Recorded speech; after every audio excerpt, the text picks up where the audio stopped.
Kemudian untuk membuat sebuah konten itu apa yang menjadi kiat-kiat atau kunci sukses lah, Mas Arif? Kunci sukses dalam khususnya kalau di dunia digital marketing ya. Apalagi kalau kita bicara masalah UMKM, Mas Arif. Dari knowledge-nya masih katakanlah belum jauh lah kalau dari advance ya, di level advance ya. Bahkan masih belum mengenal, belum menyambai dunia media sosial katakanlah. Nah itu apa ya yang menjadi kunci sukses gitu loh, khususnya bagi yang masih awam gitu loh. Apa yang menjadi kiat-kiat khususnya? Oke, pada saat seperti ini yang paling baik untuk dilakukan oleh UMKM adalah satu yang tadi ya seperti saya tekankan kembali adalah Anda harus riset sih. Anda harus riset di media mana yang paling tepat untuk produk Anda. Jadi kalau Anda jadi jangan ngasal gitu, jangan karena kita sudah orang pakai Instagram, kita ikut di Instagram. Orang pakai Facebook, kita di Facebook. Nah, kita harus tahu riset mana dan di mana kita bisa menemukan customer tersebut. Maka penting sekali untuk kita bisa membuat customer journey. Nah, kemudian setelah itu ya customer journey namanya ya. Ya, customer journey. Jadi bagaimana sebuah produk itu Anda bisa ditemukan bisa berada di tangan pelanggan itu prosesnya bagaimana gitu kan. Anda harus temukan itu. Nah, jadi makanya penting sekali untuk bisa melihat namanya kalau customer journey mungkin awam, mungkin disebut juga namanya customer avatar. Itu sama sebenarnya hampir sama lah sebutan-sebutan itu. Nah, itu dulu deh PR-nya. PR-nya untuk UMKM saat ini adalah itu. Itu yang harus dilakukan saat ini.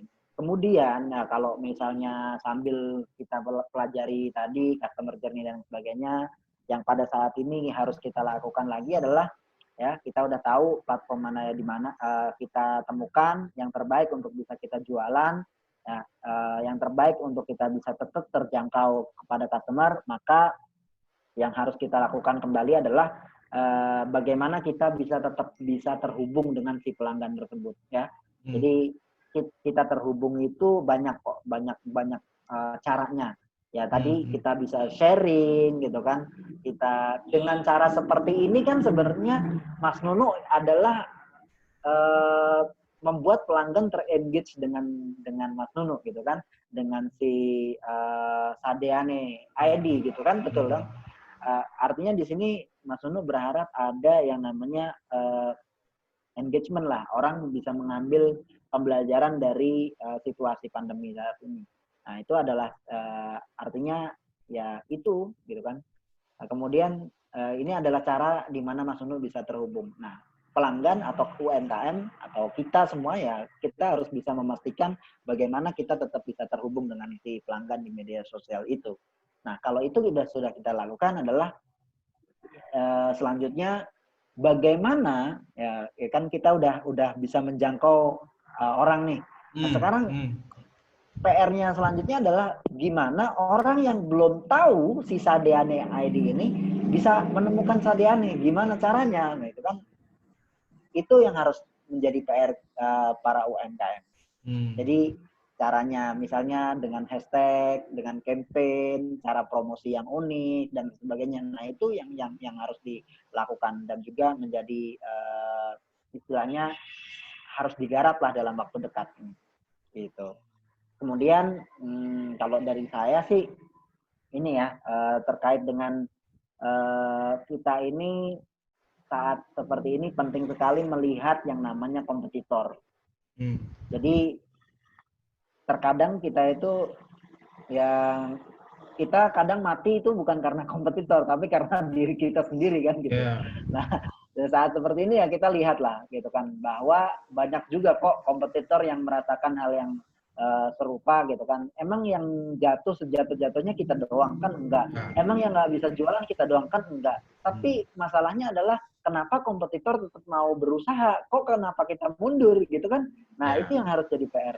Nah sekarang minimal kalau kita tidak bisa berada di depannya si kompetitor, ya minimal kita sama-sama lah dengan kompetitor gitu kan istilahnya.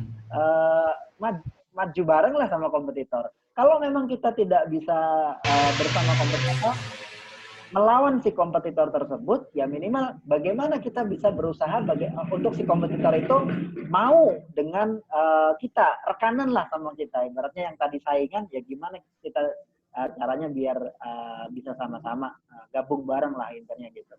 Agar, nah itu salah satu strategi yang tidak banyak dilakukan oleh orang. Nah, itu dari saya. Kemudian setelah kita tahu caranya terhubung, orang bisa tahu bagaimana menemukan bisnis kita gitu kan. Kemudian kita juga tahu terkait dengan kompetitor kita. Nah, yang penting banget dilakukan oleh saat ini adalah penting bagi kita untuk menjadikan brand atau bisnis kita ini tetap tanggap gitu ya kepada para konsumennya, pada customer kita gitu kan. Jadi customernya ini lagi, makanya kan sering-sering nih yang follow kita lihat di status-statusnya, mereka lebihnya pengennya apa, atau kan orang misalnya di Instagram itu kan sering pamer foto. Nah, foto di saat pandemi seperti ini kebanyakan adalah trending online. Nah, misalnya kalau Anda, atau misalnya jualan online, nah jualan online Anda tinggal lihat aja, oh jualannya seperti ini ya, Anda bisa lihat ya gitu, mengembangkan sebagai brand. Di situ Anda bisa menawarkan solusi apa yang bisa Anda bantu untuk pelanggan Anda. Nah di saat seperti ini juga yang paling menjadi penting dan krusial bagi kita semua adalah terkadang kita saking fokusnya kepada jualan, justru kita malah nggak dapat kue gitu kan. Sayang banget. Nah, daripada kita jor-joran tapi nggak dapat kue, ya ada baiknya kembali kita justru di saat seperti ini menyusun bagaimana langkah kita setelah pandemi ini selesai. Karena itu yang menjadi soal adalah banyak orang saat ini itu terlalu fokus pada pandemi saat ini, situasi saat ini. Ya situasi saat ini tidak banyak yang bisa diubah kecuali bertahan tadi. Maka dari itu sambil Anda bisa lakukan adalah bagaimana merancang bisnis Anda setelah pandemi ini gitu kan. Nah, itu yang harus dilakukan. Jadi penting banget untuk kita punya rencana setelah pandemi selesai ini. Gitu. Itu Mas Lulu. Oke. Mungkin terakhir apa yang ingin Mas Arif sampaikan gitu sebagai closing ini ya. Closing statement-nya khususnya untuk para pelaku ya. Ya, untuk para pelaku UMKM yang ingin saya sampaikan ada dua sebenarnya ya. Jadi Anda harus menjaga optimisme. Optimisme itu dibangun jadi bukan positif ya. Jadi positif itu berbeda dengan optimis. Kalau positif, Anda itu seolah-olah di sekitar Anda tidak ada masalah. Tapi berbeda dengan optimis, kalau optimis Anda tahu di sekitar ada masalah, tapi Anda tetap maju untuk bisa menjangkau orang-orang atau bisnis di sekitar Anda, peluang di depan Anda, itu yang Anda lakukan. Maka Anda harus optimis. Kita ketahui lah, yang namanya kesulitan di saat seperti ini, pasti kok berlalu gitu kan. Kalau dalam Al-Quran aja dibilang gitu kan, ya segala sesuatu itu pasti berlalu gitu. Ya, termasuk kesulitan saat ini.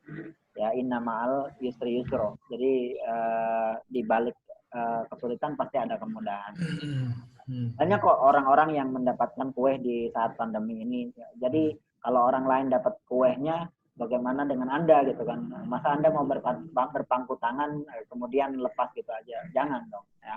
Ya berat. Justru yang terbaik saat ini adalah optimis tadi yakin bahwa ini akan berlalu. Jadi keyakinan itulah yang harus kita pupuk. Nah, yang kedua yang ingin saya sampaikan kepada para pelaku UMKM adalah jangan sampai Anda merasa panik gitu ya. Panik itu sangat berbahaya dengan jadi kalau panik itu kan sebenarnya adanya di sini di mindset tadi kan, secara moral wah gimana akhirnya yang terjadi adalah bisnis kita runtuh karena kepanikan kita itu sendiri gitu. Jadi bukan si corona yang menyebabkan kita runtuh, tapi kepanikan itulah yang mempercepat keruntuhan bisnis itu sendiri. Jadi jangan sampai Anda panik. Karena panik itu selain membuat runtuh, kenapa bisa cepat bisnis itu runtuh? Karena ketika Anda panik sebagai pelaku usaha atau sebagai leader Anda panik, maka yang di bawah itu juga makin panik. Gitu. Jadi staff Anda, aduh gimana ini, akhirnya staf di bawah juga panik gitu. Nanti ada pemecatan massal, nanti ada gaji saya dipotong, dikurang, dirumahkan lah dan sebagainya.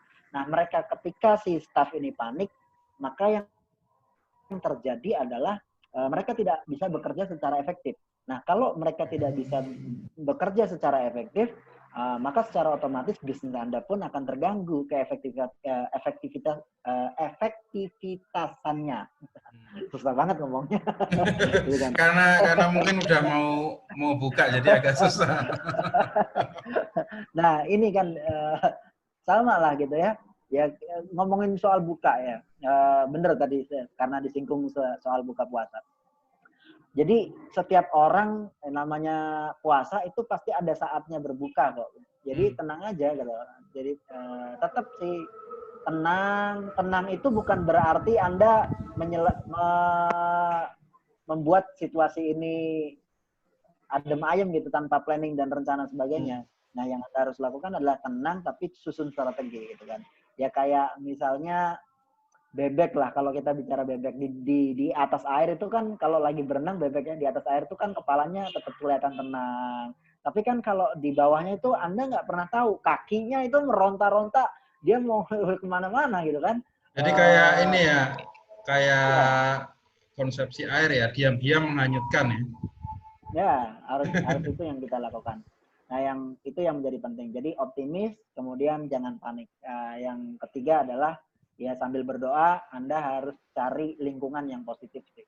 Karena lingkungan ini akan sangat berarti bagi Anda ya, karena ibaratnya sama lah dalam hal corona ya. Kalau Anda punya teman sakit, Anda akan berpotensi menularkan tertular penyakit, gitu kan? Jangankan apalagi kalau Anda yang sakit gitu loh.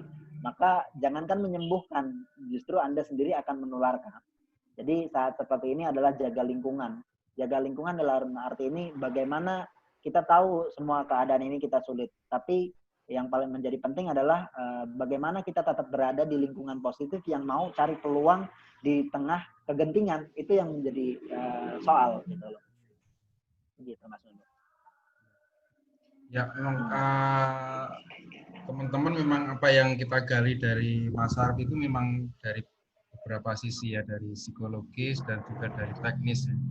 Mungkin kalau dari teknis, dari sisi copywriting mungkin karena waktu kita juga nggak panjang, mungkin harus ada sesi khusus dengan Mas Arif ini tentang copywriting. Boleh. Oke, Mas Arif mungkin terima kasih banyak atas waktunya. Ya, semoga ilmunya bermanfaat karena memang ternyata ada banyak aspek yang sebenarnya bisa mempengaruhi kita di tengah kondisi khususnya bisnis kita ya di tengah kondisi ini. Ya. Mungkin terima kasih Mas Arif, terus semangat dan terus menginspirasi ya Mas. Insyaallah. Oke, teman-teman, sekian talkshow kita kali ini, talkshow pertama kita. Sampai jumpa di talkshow kita besok tanggal 20. Oke, assalamualaikum warahmatullahi wabarakatuh. Waalaikumsalam warahmatullahi wabarakatuh.